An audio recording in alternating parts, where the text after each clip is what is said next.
Koppel, host of the Time for Coffee podcast, where you get first-hand career advice into the jobs and industries that interest you the most.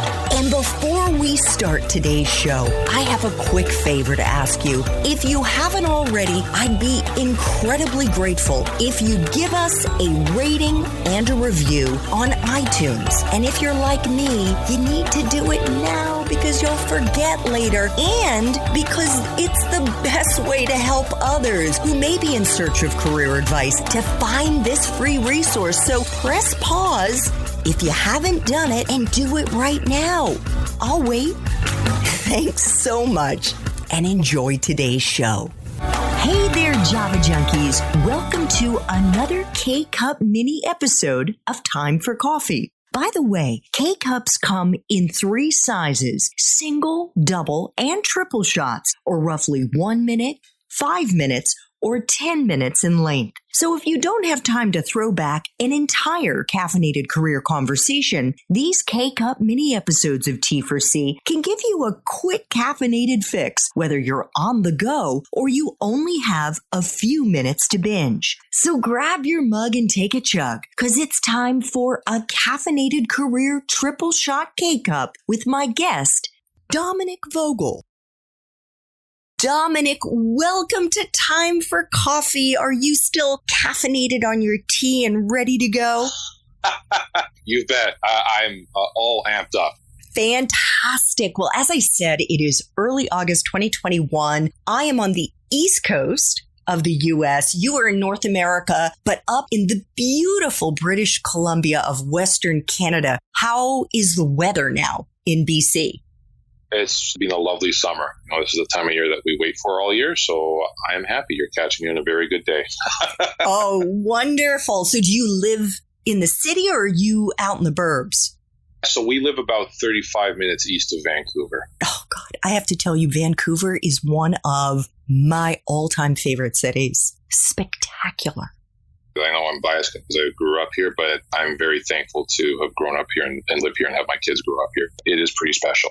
It is. And especially if you're a skier, an outdoors lover. I had the great pleasure a while ago, unfortunately, but to take the train from Vancouver to Whistler to ski there for some spring skiing one year. And it was just beyond anything I had experienced before. That's a heck of a corridor trip there from Vancouver to Whistler. Probably among the most scenic drives out there. Yes.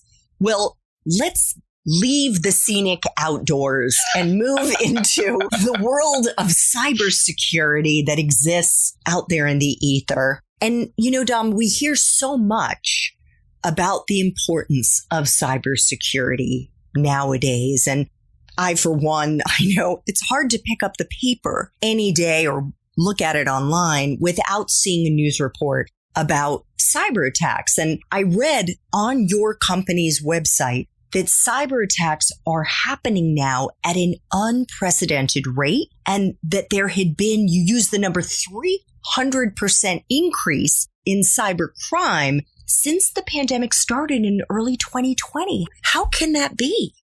Really, where we're seeing cybercrime just continually evolve to the point where cybercrime has actually surpassed the drug trade as being the preferred crime of choice by criminal syndicate organizations right across the world. It's safer, it's more profitable, it's scalable, and they can commit these crimes anywhere in the world. It can be somewhere in the middle of some remote island in the Pacific, as long as they have an internet connection. So it's very much firmly given the rise, like I said, of cybercrime within the world right now. I think it very much speaks to the fact that this has been something which has been 20, 25 years in the making to be at this point. Did the fact that millions of us went from working in an office, maybe where cybersecurity firewalls or whatever would be the case were more firmly in place, to working from home where maybe they were not, did that contribute to this rise? To a degree. I mean, now all of a sudden you have a very decentralized workforce, and we, especially with the concepts and paradigms like working from anywhere, we're going to see that happen more and more. So I think that has somewhat splintered, let's just say, the security ecosystem. Before, people were, lack of a better term, I guess, more moderately protected with more traditional security technologies and approaches. Now with these new paradigms, they're not necessarily as well protected. So I think that has helped fuel the rise and focus on cybercrime as well. Who are these cyber criminals? Are they the guy with the hoodie in the basement? Are they, and I should say who are the most prevalent cyber criminals? Is it the individual? Are they state actors? Are these like drug rings, that type of thing that maybe are outside the state?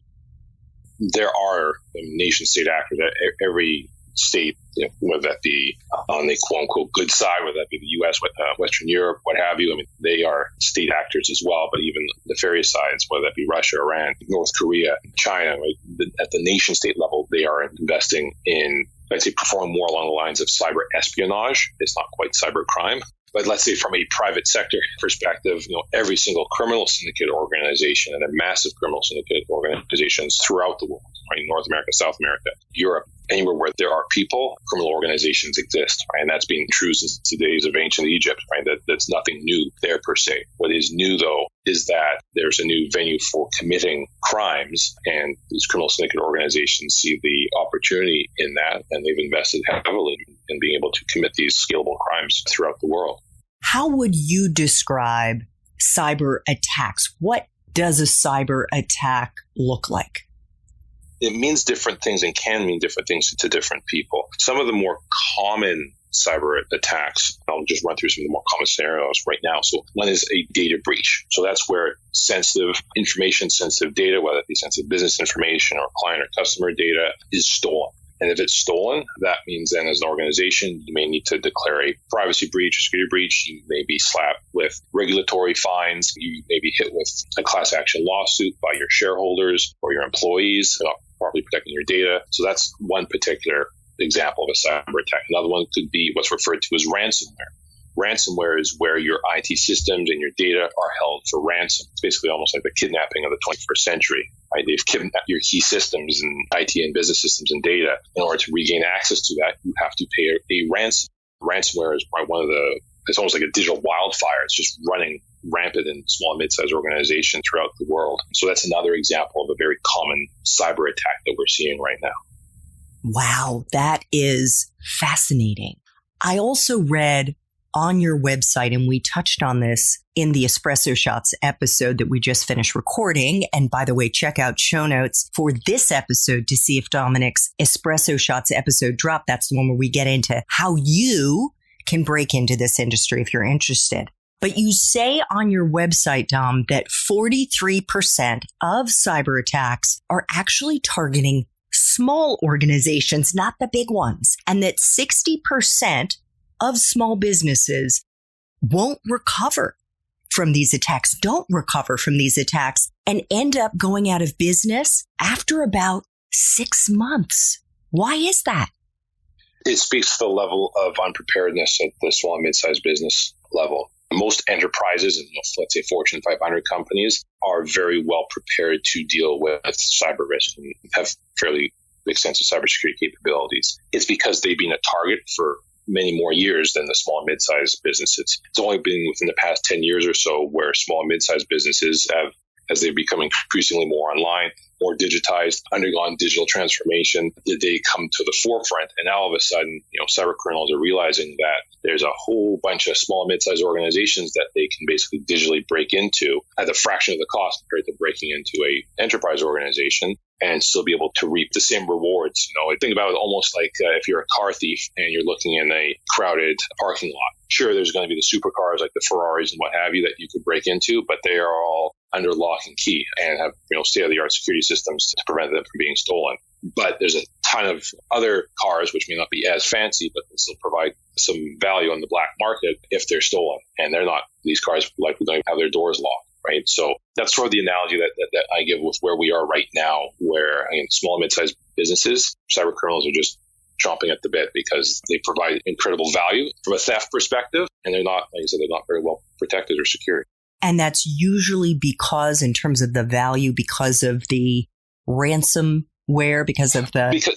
Yes, exactly. Ransomware right now is probably the most common way that cybercrime is monetized, or that criminals are monetizing by exploiting on a lack of cybersecurity at an organization. Thanks for tuning in to this K-Cup mini episode of Time for Coffee. If you want to listen to our entire caffeinated career conversation, please check out the show notes for this episode. Thanks so much for listening to this latest episode of T4C. And if you're interested in learning more about my coaching services for confused college students and recent grads, feel free to check out the Time for Coffee website under the coaching tab at time4coffee.org or text me at 202-236-5712. That's 202-236-5712.